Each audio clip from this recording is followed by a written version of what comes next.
ഈ red coloured food items, പ്രത്യേകിച്ച് candies, മിഠായികൾ, നിങ്ങൾ ശ്രദ്ധിച്ച് നോക്കുക, ധാരാളം ചുവന്ന മിഠായികൾ ഉണ്ടാകും, ചുവന്ന കളറുള്ളത്.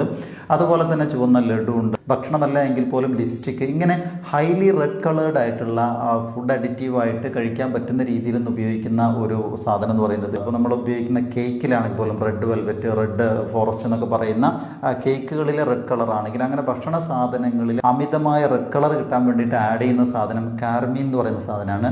ഈ കാർമീൻ എന്ന് പറയുന്ന സാധനം എടുക്കുന്നത് ലാറ്റിൻ അമേരിക്കൻ കൺട്രീസിൽ കണ്ടുകൊണ്ടിരിക്കുന്ന ഒരുതരം ബഗ്സ്, ഒരുതരം പ്രാണികളിൽ നിന്നാണ്.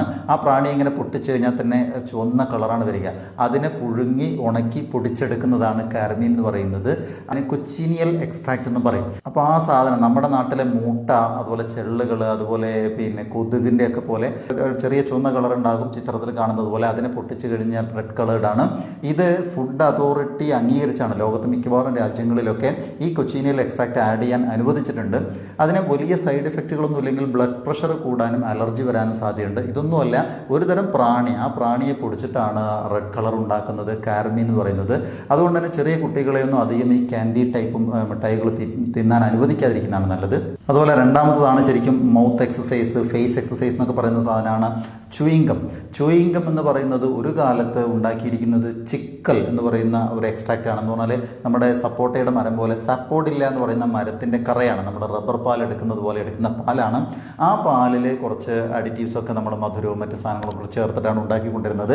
ഇപ്പോൾ അതിൻ്റെ ലഭ്യത കുറഞ്ഞപ്പോൾ ഭൂരിപക്ഷം കമ്പനികളും ഉണ്ടാക്കുന്നതെന്ന് പറയുന്നത് പോളി ഐസോബ്യൂട്ടിലീൻ എന്ന് പറഞ്ഞാൽ ശരിക്കും ഒരു ആർട്ടിഫിഷ്യൽ റബ്ബറാണ്. ആ റബ്ബർ എന്ന് പറഞ്ഞാൽ നമ്മുടെ ടയറിനുള്ളിൽ ട്യൂബ് ഉണ്ടാക്കുന്ന റബ്ബറാണ്. ആ റബ്ബറിനകത്ത് മധുരം ചേർത്തിട്ട് ഉണ്ടാക്കിയിരിക്കുന്ന സാധനമാണ് ച്യൂയിങ്കം. അതുകൊണ്ട് തന്നെ അതിൻ്റെ അംശങ്ങൾ വയറിൽ പോയാൽ ബുദ്ധിമുട്ടാണ്. മറ്റ് synthetic resins, polyvinyl acetate, polyethylene, ഇങ്ങനെയുള്ള റബ്ബർ ഓർ ആർട്ടിഫിഷ്യൽ റബ്ബറുകൾ, പ്ലാസ്റ്റിക് ഐറ്റംസ് വരെ ചേർത്തിട്ടാണ് ച്യൂയിങ്കങ്ങൾ ഉണ്ടാക്കുന്നത്.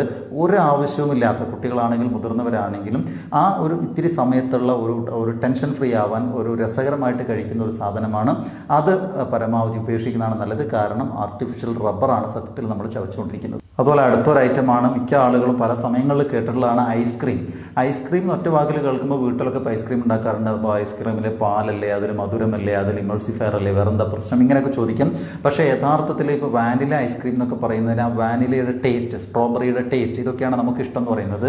അതിൻ്റെ ആർട്ടിഫിഷ്യൽ എസൻസ് ആണ് ഉപയോഗിക്കുന്നത്. ഈ ആർട്ടിഫിഷ്യൽ എസൻസ് നിങ്ങൾ ജസ്റ്റ് ഗൂഗിൾ ചെയ്തൊക്കെ കാണാവുന്നത് പല രാജ്യങ്ങളിലുമുള്ള നമ്മുടെ നാട്ടിലെ എലി, അതുപോലെ പെരിച്ചാഴി എന്നൊക്കെ പറയുന്ന ജീവികളില്ലേ, അതേപോലുള്ളൊരു സാധനമാണ് ബീവറുകൾ. ഈ ബീവർ എന്ന് പറയുന്നത് പണ്ട് നമ്മൾ സ്കൂളിലൊക്കെ പഠിച്ചിട്ടുണ്ട്.